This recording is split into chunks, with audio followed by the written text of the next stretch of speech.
Hello everyone, this is Shankar Shubhra Rai Karmakar and welcome to my channel that is Reverberation Guidelines.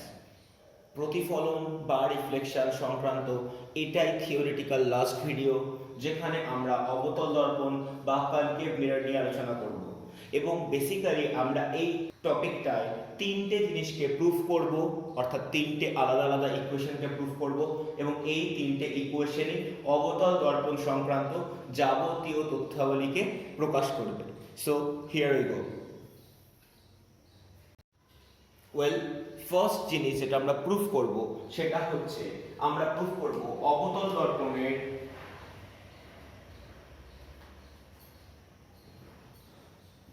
বক্রতা ব্যাসার্ধ, অর্থাৎ radius of curvature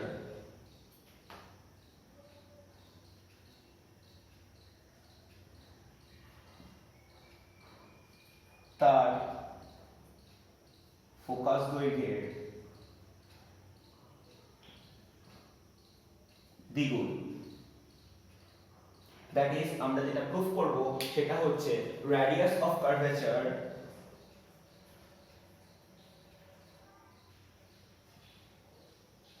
equal to twice into focal length। আর আমরা জানি radius of কার্ভেচারকে আমরা small r দিয়ে লিখি আর focal লেন্থকে লিখি f দিয়ে। That is r equal to 2f। এটা আমরা প্রুফ করব।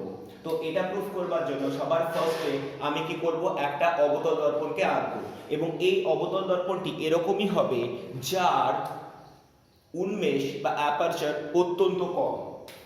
তাহলে আমার কাছে এটা একটা অবতল দর্পণ। এখন এই অবতল দর্পণের একটি জিওমেট্রিক মিড পয়েন্ট বা জ্যামিতিক মধ্যবিন্দু আছে এবং এই জ্যামিতিক মধ্যবিন্দুটি হলো P। এখন এই অবতল দর্পণটি যে বৃহত্তম গোলকের অংশ, সেই বৃহত্তম গোলকটির কেন্দ্রকে আমরা সেন্টার অফ কার্ভেচার বা C দিয়ে লিখি এবং এই সেন্টার অফ কার্ভেচার বা বক্রতা কেন্দ্র এবং পোল দ্যাট ইজ মেরু, এই দুটিকে সংযুক্ত করে যে দীর্ঘমেয়াদী রেখা আমরা কল্পনা করি, এই রেখাটি বাস্তব পক্ষে প্রধান অক্ষ নামে পরিচিত।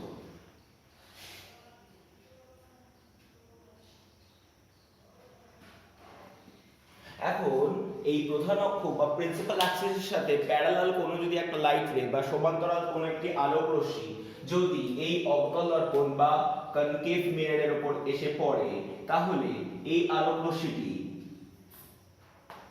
একটি নির্দিষ্ট বিন্দু দিয়ে পাস করবে এবং এই নির্দিষ্ট বিন্দুটাকে আমরা ফোকাস বলি। অর্থাৎ যদি লাইট রে যেটা আসছে সেটাকে আমি এক্স ওয়াই দিয়ে নাম দিচ্ছি, এই এক্স ওয়াই লাইট রেটা যদি পি ড্যাশ অর্থাৎ প্রধান অক্ষের সাথে সমান্তরাল হয়ে থাকে তাহলে তা ফোকাস দিয়ে পাস করবে। এবং এই ক্ষেত্রে আমরা যদি আপতন কোণ বের করতে চাই, that is angle of incidence, তাহলে আমরা কি করব, to find the angle of incidence আমরা একটা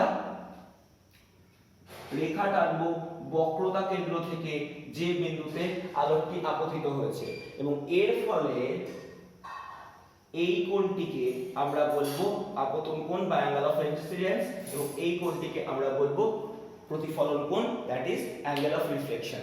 ক্লিয়ার আমার কথা? অর্থাৎ আমরা যে ডেটাগুলোকে ধরে নিলাম সেটা হচ্ছে আপতিত আলোক রশ্মি that is incident light ray is parallel to principal axis that is X Y parallel to P dash. তাহলে এই লাইট রে কি হবে, এই আলোক রশ্মি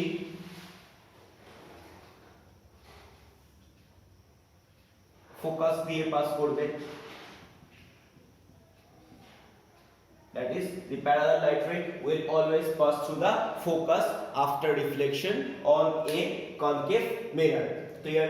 তাহলে যদি এটা হয়ে গিয়ে থাকে তাহলে আমরা জানি P কে আমরা মেরু বা পোল বলে চিহ্নিত করেছিলাম যা জ্যামিতিক মধ্যবিন্দু এবং এই P থেকে F অবধি যে দূরত্ব এটাকেই বলা হয় ফোকাস দূরত্ব, that is small f।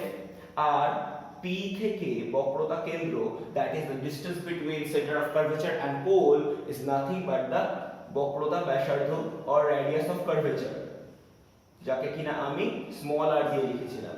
Clear? এখন এই পুরো ডেটাটার উপর বেস করে আমাকে এই জিনিসটা প্রুফ করতে হবে, যেখানে আমি দেখাবো r = 12। আর আরেকটা জিনিস আমরা জানি যে প্রতিফলনের সূত্র অনুযায়ী প্রত্যেকটি ক্ষেত্রে আপতন কোণ এবং প্রতিফলন কোণ সমান হয়, that is the angle of incidence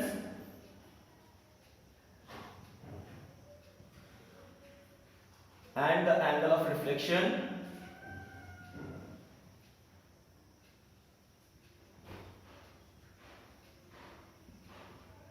will be equal during the reflection। অর্থাৎ প্রতিফলনের সূত্র অনুযায়ী আপতন কোণ এবং প্রতিফলন কোণ সর্বদা সমান হয়। তাহলে আমরা বলতেই পারি যে I = R হবে, কারণ I মানে অ্যাঙ্গেল অফ ইনসিডেন্স আর R কথার মানে অ্যাঙ্গেল অফ রিফ্লেকশন। ক্লিয়ার আমার কথা? তাহলে দুটো জিনিস আমি এখান থেকে অত্যন্ত স্পষ্টভাবে বলতে পারছি, যেটা আপতন কোণ, that is angle of incidence, আমার ছবি অনুযায়ী যেটাকে নাম x y c, that is nothing but I। আর আরেকটা জিনিস আমরা বলতে পারছি প্রতিফলন কোণ, that is angle of reflection, that is c y f, nothing but r। তাহলে আমরা একটা জিনিস বলতে পারি যে angle x y c must be equal with c y f, that is I or r, যে কোনো একটা দিয়ে আমরা লিখতে পারি। এখন একটা অদ্ভুত জিনিস আমাদের জন্য একটু দেখতে হবে, যেখানে আমরা একটু আগে বলে এসেছি যে আপতিত আলোক রশ্মি, that is the incident light ray is parallel with the principal axis, that is pp dash, এবং আমি cy কে ছেদক বাট ট্রান্সভার্সাল যদি ধরি, তাহলে একটা জিনিস দেখ, এর সাথে এটা প্যারালাল। এখন এটা যদি ছেদক হয়, তাহলে এই কোণটার সাথে এই কোণটা ইকুয়াল হবে, কারণ এরা এক জেড আকৃতি একটা স্ট্রাকচারের মধ্যে আছে, যার জন্য আমরা বলতে পারি এরা একান্তর কোণ বা অল্টারনেট ইন্টেরিয়র অ্যাঙ্গেল। তাহলে আমি স্পষ্টই বলতে পারি যে angle XYC must be equal with YCF, that is nothing but I। তাহলে আমি এই কোণটাকে I বলতে পারবো, কারণ এরা alternate interior angle, that is একান্তর কোণ। তাহলে দেখ, আমাদের কাছে একটা জিনিস একটু আগে প্রমাণ ছিল, that is angle XYC is nothing but angle CYF।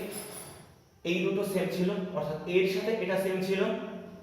আর এক্ষুনি তুই প্রুফ করলি যে এই অ্যাঙ্গেলটার সাথে এটা সমান, তাহলে আমরা একটা জিনিস তো বলতেই পারি যে angle YCF that is genuinely equal with CYF, that is এই অ্যাঙ্গেল আর এই অ্যাঙ্গেল ইকুয়াল। এখন কোনো একটা ট্রায়াঙ্গেল বা ত্রিভুজের যদি দুটো অ্যাঙ্গেল ইকুয়াল হয়, তাহলে তাকে আমরা আইসোস্কেলিস ট্রায়াঙ্গেল বা সমদ্বিবাহু ত্রিভুজ বলে জানাতে পারি। অর্থাৎ আমরা যেটা বলতে পারি যে ট্রায়াঙ্গেল CYF একটি আইসোস্কেলিস ট্রায়াঙ্গেল বা সমদ্বিবাহু ত্রিভুজ।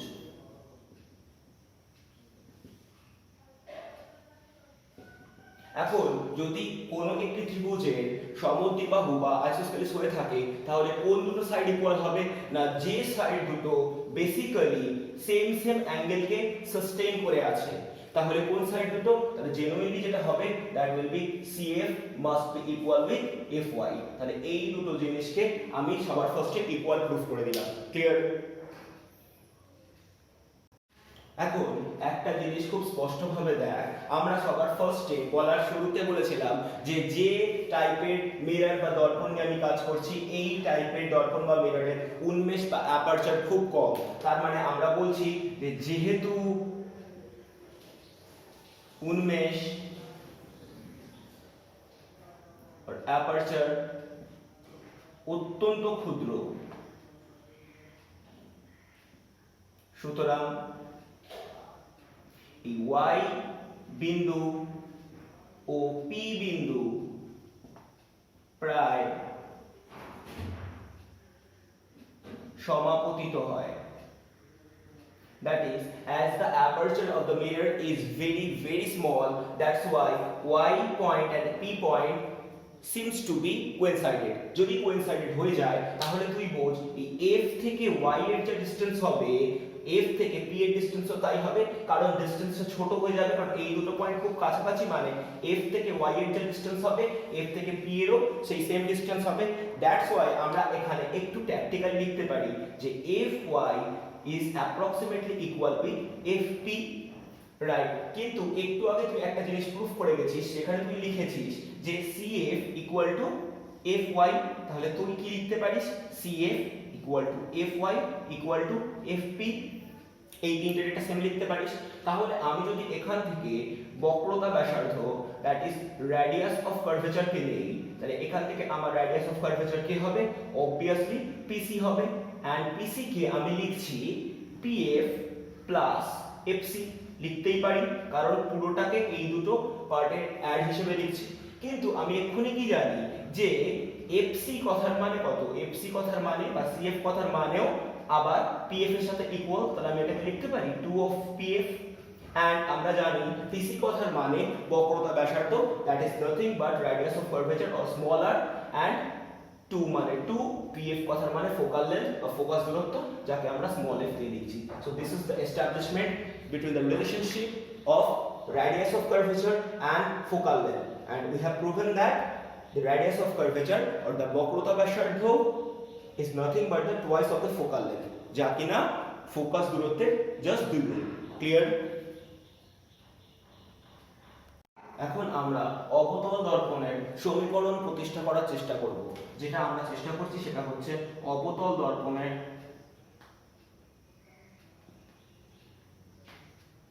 সমীকরণ প্রতিষ্ঠা।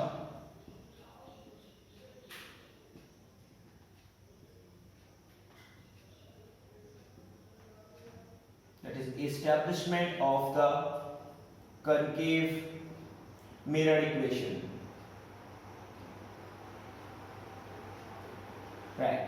এটা করবার জন্য আমরা সবার ফার্স্টে একটা কনকেভ মিররকে দেখছি বা অবতল দর্পণকে দেখছি। এই অবতল দর্পণের একটি জ্যামিতিক মধ্যবিন্দু দ্যাট ইজ পোল বা মেরু থাকে। এখন এই কনকেভ মিররটা একটা বৃহত্তম গোলকের অংশ, that is a slice of a biggest sphere, and the center of that biggest sphere can be termed by C or the center of curvature, অর্থাৎ সেই বৃহত্তম গোলকের যে কোনো কেন্দ্রকে আমরা কি বলি না বক্রতা কেন্দ্র। এখন আমি একটি বিন্দু বস্তুকে রাখবো, অর্থাৎ আমরা এবার একটা অবজেক্টকে রাখবো যে অবজেক্টটা কিন্তু বিন্দু বস্তু, that is point object, right. তাহলে আমরা যেগুলো ধরে নিচ্ছি সেগুলো আগে একটু লিখে ফেলি। আমরা ধরে নিচ্ছি বস্তু রাখা হয়েছে ও বিন্দুতে, that is object has been placed at O, বস্তু বাস্তবে বিন্দু বস্তু, that is object is nothing but point object. Clear? এখন এই অবজেক্টটা থেকে যেহেতু একটা মিররের সামনে রেখেছি, তাহলে এই অবজেক্টটা থেকে যদি কোনো আলোক রশ্মি বা লাইট রে মিররের উপর পড়ে, তাহলে একটা না একটা ইমেজ বা বিম্ব তৈরি হবে, এবং সেটা কিভাবে তৈরি হবে আমরা সেটাই এবার দেখবার চেষ্টা করব। তো সবার ফার্স্টে আমরা যে জিনিসগুলো ধরে নেব সেই জিনিসগুলো আগে একটু বলে নিই। না আমরা এখানে কনভেনশন অফ লাইট রে মেনে চলবো, যে কনভেনশন অফ লাইট রে থেকেই আমাদের পুরো জিনিসটা এস্টাবলিশড হবে। তাহলে সবার ফার্স্টে আমরা যেটা বুঝবো সেটা হচ্ছে এই অবজেক্ট থেকে লাইট রে কিভাবে যাবে। ধরে নে এই অবজেক্ট থেকে একটা লাইট রে এই পাথ বরাবর গেল, গিয়ে মিররের ওপর ধাক্কা মারলো।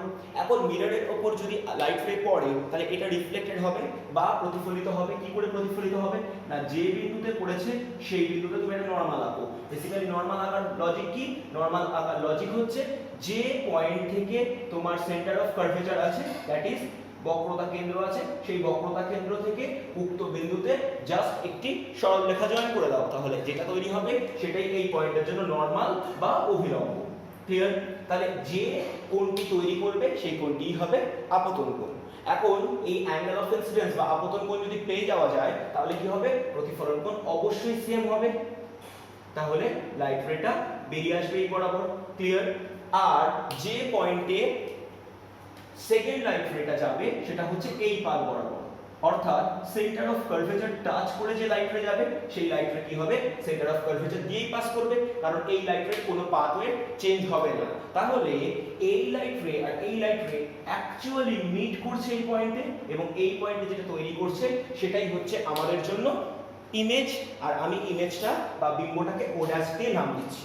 ক্লিয়ার আমার কথা? তাহলে আমরা কনভেনশন অফ লাইট রে মেনেই সব কাজ করছি, রাইট? তাহলে আমরা ধরে নিচ্ছি আপতন কোণ বা angle of incidence is nothing but OAC, that is I।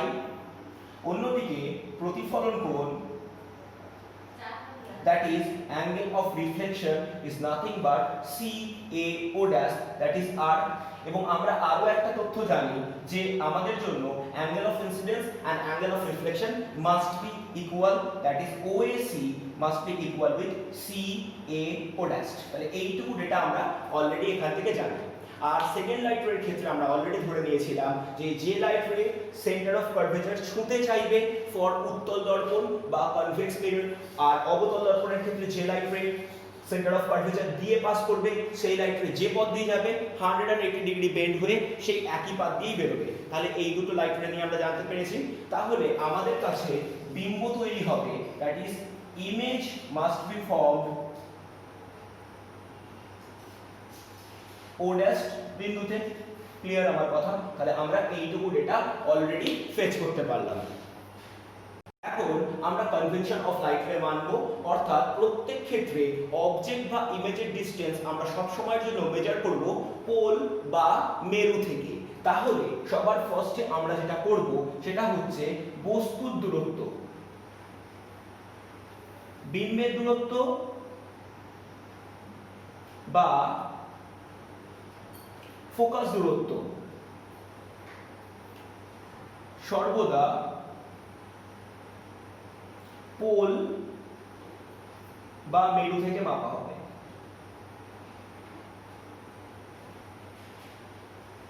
Clear? The distance of the object, image and focus must be measured from pole। আবার একইভাবে আমরা বলতে পারি, যদি ফোকাস দূরত্ব মাপা হয় তাহলে একইভাবে আমরা বলতে পারি যে বক্রতা কেন্দ্র সেই বক্রতা ব্যাসার্ধের যে দূরত্ব সেটাও অবশ্যই পোল থেকে মাপা হবে। অর্থাৎ বক্রতা ব্যাসার্ধ এর দূরত্ব পোল বা মেরু থেকে মাপা হবে। ক্লিয়ার? তাহলে আমাদের কাছে যে ডেটাগুলো আছে সেই ডেটাগুলোকে যদি আমি সিনক্রোনাইজ অর্ডারে লিখি তাহলে আমাদের কাছে বস্তু দূরত্ব কত হবে, দ্যাট ইজ পিও। পিও যদি বস্তু দূরত্ব হয়, কারণ আমরা পোল থেকে এটা মাপবো, এবং লাইট রে কোন দিক থেকে কোন দিকে যাচ্ছে, লাইট রে অলওয়েজ লেফট থেকে রাইটের দিকে যাচ্ছে। তাহলে লাইট রে ট্রাভেল করবে left to right, that is বাম দিক থেকে ডান দিকে। আর আমাদের যদি পোল থেকে বস্তুতে আসতে হয়, অর্থাৎ মেরু থেকে যদি বস্তুতে আসতে হয় তাহলে আমাদের কোন দিকে আসতে হবে, ডান দিক থেকে বাঁ দিকে। তাহলে অবশ্যই এটা লাইটের ডাইরেকশনের অপোজিট দিকে যাচ্ছি। তাহলে আমরা পিও ডিসটেন্সটাকে অবভিয়াসলি মাইনাস ইউ দিয়ে লিখবো। আর এই ইউটা কি, ইউ মানে বস্তু দূরত্ব, যেহেতু আলোর বিপরীত দিকে যাচ্ছি সেহেতু মাইনাস লিখেছি। এবার বিম্ব দূরত্ব, that is distance of the image that can be defined by PO dash। আর PO dash মানে কোন দিকে হবে না, অবশ্যই আলোর বিপরীত দিকে, because the light ray is traveling from left to right and we are trying to achieve PO dash just in the opposite direction by moving on the direction of light ray, that is আমরা যাচ্ছি ডান দিক থেকে বাঁ দিকে। তাহলে PO dash কথার মানে আমরা অবশ্যই লিখতে পারি -v।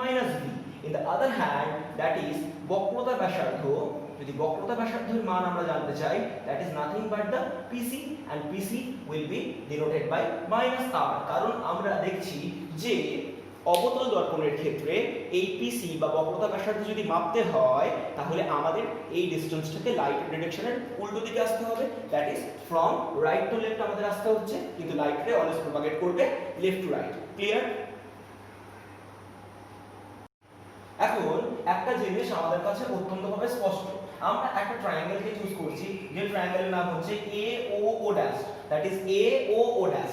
এই ট্রায়াঙ্গেলটার ক্ষেত্রে আমরা একটা জিনিস খুব ভালোভাবে জানি, আমরা এক্ষুনি বলেছি যে angle O A C is nothing but angle C A O dash, that is আমি বলতে পারি যে এই সিএন লাইন বাস্তব ক্ষেত্রে ত্রিভুজটির কোণ ও এ ও ড্যাশ দ্যাট ইজ শীর্ষকোণকে সমদ্বিখণ্ডিত করেছে।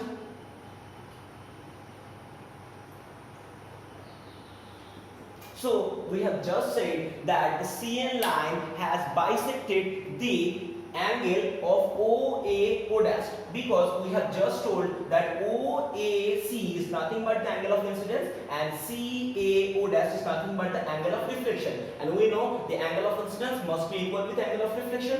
That's why we can state that CN has bisected the angle OAO dash. Clear? এবার দেখ আমরা একটা জিনিস এখান থেকে অ্যাপ্লাই করব, যেটা হচ্ছে যদি কোনো একটি রেখা কোনো একটি ত্রিভুজের কোনো একটি কোণকে সমদ্বিখণ্ডিত করে, তাহলে ভূমিকে সন্নিহিত বাহু দুটির সমান অনুপাতে ভাগ করবে। এটাও হচ্ছে ক্লাস 10-এর একটা উপপাদ্য। তোরা দেখবি, যদি পারিস ভালো, না হলে আমি যবে থেকে অফলাইন ক্লাস করাবো আমি তাতে বলে দেবো। অর্থাৎ আমি যেটা বলছি যে যদি কোনো রেখা ত্রিভুজের কোন কোণকে সমদ্বিখণ্ডিত করে, তাহলে তা ভূমিকে এমন দুটি অনুপাতে বিভক্ত করবে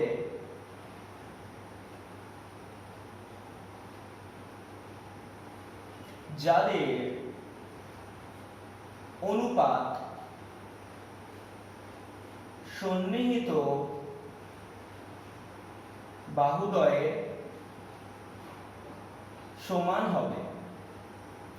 that is angle bisector theory, যেখানে আমরা বলছি যে if any line bisects an angle of a triangle will bisect the base in such way that the ratio of two part must be equal with the adjacent two sides.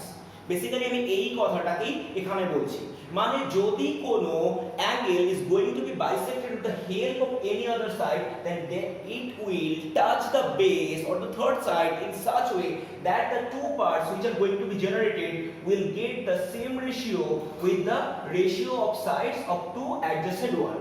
Clear আমার কথা? অর্থাৎ আমি বলছি যে এই triangle, যে ট্রায়াঙ্গেলের নাম হচ্ছে OAO ড্যাশ, এখানে CN বাহুটি অ্যাঙ্গেল OAO ড্যাশ কে সমদ্বিখণ্ডিত করেছে। তাহলে আমরা বলতে পারি যে এই OC বাই OC ড্যাশ,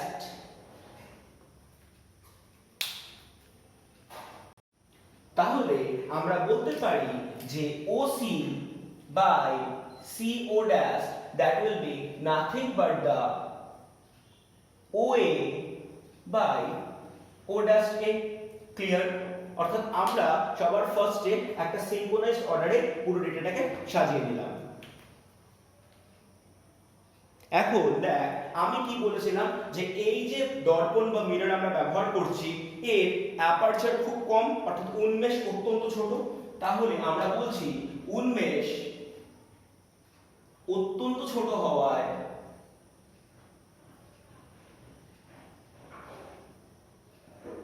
আমরা লিখতে পারি এ ও পি পয়েন্ট সমাপতিত হয়, দ্যাট ইজ কোইনসাইড করে।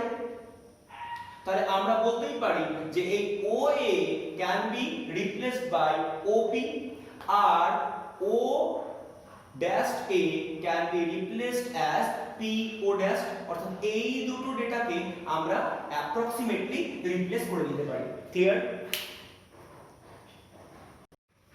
ফলে আমাদের কাছে যে ইকুয়েশনটা ডিরাইভ হয়েছিল, দ্যাট ইজ OC বাই CO dash, that equal to OA by O dash A, এই ইকুয়েশনটা একটু রিপ্লেসড হয়ে যাবে। ওসিটা ওসি থাক আর সি ও ড্যাশটা সি ও ড্যাশটি থাক, শুধু এটাকে ও এটাকে আমি রিপ্লেস করে দেবো ওপি দিয়ে, আর ও ড্যাশ এ কে আমি রিপ্লেস করে দেবো ও ড্যাশ পি দিয়ে। ক্লিয়ার? এবার আমরা এই পুরো ডেটাটাকে একটু সিনক্রোনাইজ করব। সিনক্রোনাইজ করব ইন দ্য সেন্স আমরা CO দ্যাট ইজ এইটুকু লেন্থকে বেসিক্যালি লিখবো PO মাইনাস PC। তাহলে আমি ফার্স্ট ডেটাকে লিখছি PO মাইনাস PC, আর CO ড্যাশ এই পুরো ডেটাটাকে লিখবো PC minus PO dash. Clear? In the same way আমরা OP টাকে লিখবো PO আর O ড্যাশ P কে লিখবো PO ড্যাশ। ক্লিয়ার? এবার আমরা কি করব, যে ডেটাগুলোকে আমরা ধরে রেখেছিলাম সেই ডেটাগুলোর ভ্যালু দিয়ে এই পুরো ইকুয়েশনটাকে রিপ্লেস করে দেবো। That is PO equal to minus U, PO dash equal to minus V, আর PC equal to minus R. এই তিনটে ডেটাকে আমরা এই ইকুয়েশনে বসাতে আরম্ভ করব। তাহলে কিরকম ভাবে বসালে, দেখ PO এর জায়গায় কত বসবে, that will be minus u, PC এর জায়গায় বসবে মাইনাস আর, PC এর জায়গায় বসবে মাইনাস আর, PO ড্যাশ এর জায়গায় বসবে মাইনাস ভি, PO এর জায়গায় বসবে মাইনাস ইউ, আর PO ড্যাশ এর জায়গায় বসবে মাইনাস ভি। তাহলে এই ইকুয়েশনটাকে যদি ক্রস মাল্টিপ্লাই করি, তাহলে ক্রস মাল্টিপ্লাই করলে এটা হবে minus UV, this will be minus minus plus, that is plus VR, এই দিক বরাবর মাল্টিপ্লাই করলে মাইনাস ইউআর, এই বরাবর মাল্টিপ্লাই করলে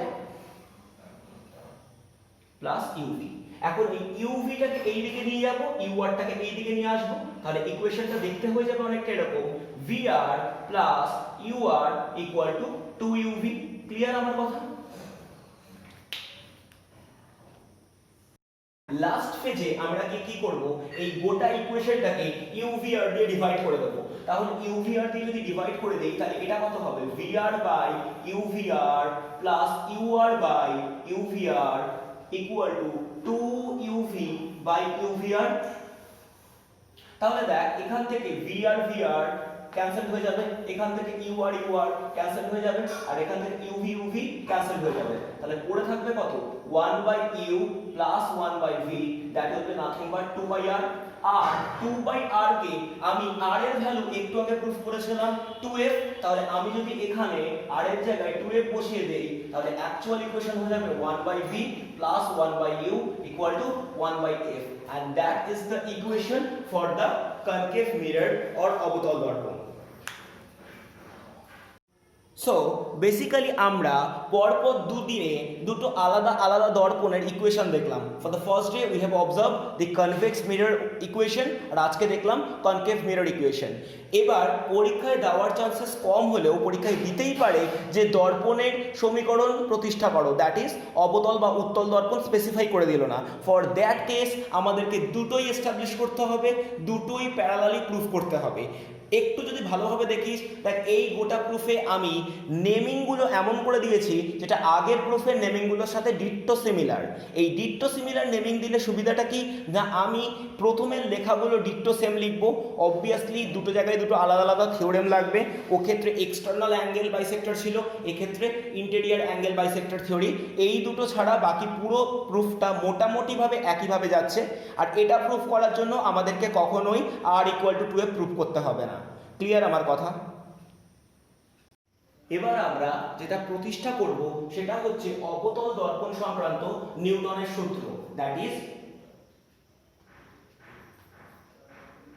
establishment of the Newton's equation on concave mirror।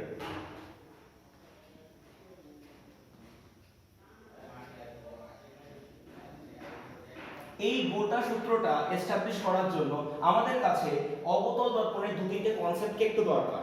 অবতল দর্পণের ক্ষেত্রে আমরা একটু আগে একটা জিনিস পড়েছিলাম যেখানে আমরা লিখেছিলাম বস্তু দূরত্ব that is object distance is nothing but PO that is minus U, বিম্ব দূরত্ব that is PO dash is nothing but minus V, আর ফোকাস দূরত্ব that is PF that is nothing but minus f।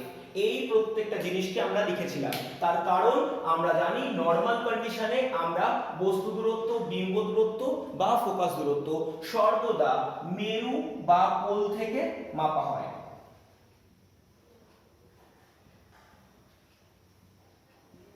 কিন্তু নিউটনের সূত্রানুসারে আমরা যখনই দর্পণের সমীকরণ বের করব তখনই সব ক্ষেত্রে বস্তু দূরত্ব বা বিম্ব দূরত্ব ফোকাস থেকে মাপা হবে। অর্থাৎ এইখানে হচ্ছে একটা কনসেপচুয়াল ডেভেলপমেন্ট আমাদের দরকার, যেটা কিনা আমি লিখে দিচ্ছি নিউটনের সমীকরণে বস্তু দূরত্ব বা বিম্ব দূরত্ব ফোকাস থেকে মাপতে হয়।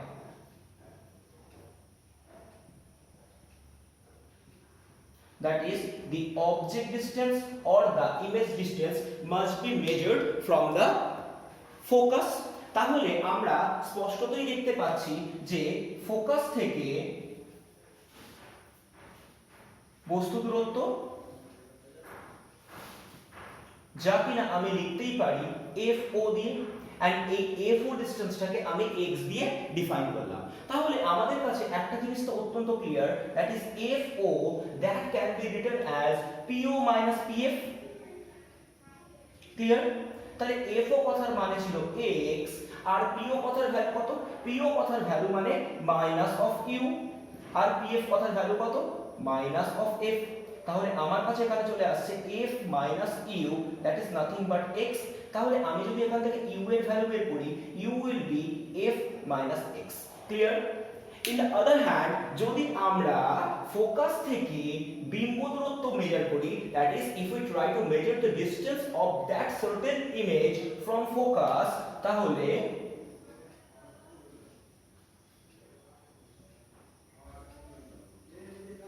this will be nothing but FO dash, যেটাকে কিনা আমি y দিয়ে ডিফাইন করছি। তাহলে আমরা লিখতে পারি FO dash will be nothing but PO dash minus PF। Okay, FO dash এই পুরো ডিসটেন্সটাকে আমি y দিয়ে ডিফাইন করেছি। PO dash is nothing but the distance of the image from pole, অর্থাৎ মেরু থেকে বিম্বের দূরত্ব, এবং মেরু থেকে বিম্বের দূরত্ব আমরা কত জানি? -v। আর PF মানে ফোকাস দূরত্ব, যাকে কিনা আমি -f দিয়ে লিখছি। তাহলে এটা কত হলো? y = -v + f। তাহলে এখান থেকে যদি v এর ভ্যালু বের করি, v will be nothing but f minus y। Clear? তাহলে আমার কাছে এইটুকু ডেটাকে আগে ফেচ করে নিই। এবার আমরা দর্পণের ডিরেক্ট সমীকরণটা দেখব। That is, now we are trying to establish the direct equation of the mirror, that is 1 by v plus 1 by u equal to 1 by f। Okay, 1 by v এর ভ্যালু কত? v এর value এক্ষুনি বের করেছি, that is f minus y। u এর value কত? that is nothing but f minus x, আর f এর ভ্যালু f। এখন যদি এটাকে ক্যালকুলেট করি, তাহলে নিচে হয়ে যাবে f minus y, এটা হয়ে যাবে f minus x, উপরে চলে যাবে f minus x plus of f minus y, this will be 1 by f। এখন যদি উপরেরটাকে যদি সিম্পলিফাই করি, তাহলে এটা হবে 2f minus x minus y, আর নিচে পড়ে থাকবে f square minus fx minus yf plus xy, this will be nothing but 1 by f। এবার ক্রস মাল্টিপ্লাই করে দিচ্ছি। ক্রস মাল্টিপ্লাই করে দিলে কত হবে? 2f square minus fx minus fy, আর এদিকে পড়ে থাকবে f square minus fx minus fy plus xy, right? এখান থেকে minus fx minus fy, ওই দিকের minus fx minus fy থেকে ক্যান্সেল আউট হয়ে যাবে। একটা f square কে যদি এই দিকে নিয়ে চলে আসিস, so this will be look like 2f square minus f square is nothing but xy, that is f square equal to xy। এবং এটাই হচ্ছে দর্পণ সংক্রান্ত অবতল দর্পণের ক্ষেত্রে নিউটনের ইকুয়েশন, যা কিনা আগের ইকুয়েশনের সাথে ডিক্টো সিমিলার এন্ড প্রত্যেকটা প্রসেস ইকুয়াল ভাবে প্রসিড করে। So end of the theory part. এরপরে আমাদের আর কিছু টপিক বাকি থেকেই থাকে, যেটা কিনা বিবর্ধন, এই জাতীয় কিছু নিউমেরিক্যালস, যেটা আমি পরের দিন বলবো, যা কিনা ম্যাথমেটিক্স, সেই জন্য আমি ওটাকে থিওরি পার্টে বলছি না। So end of this session, till then stay home, stay safe.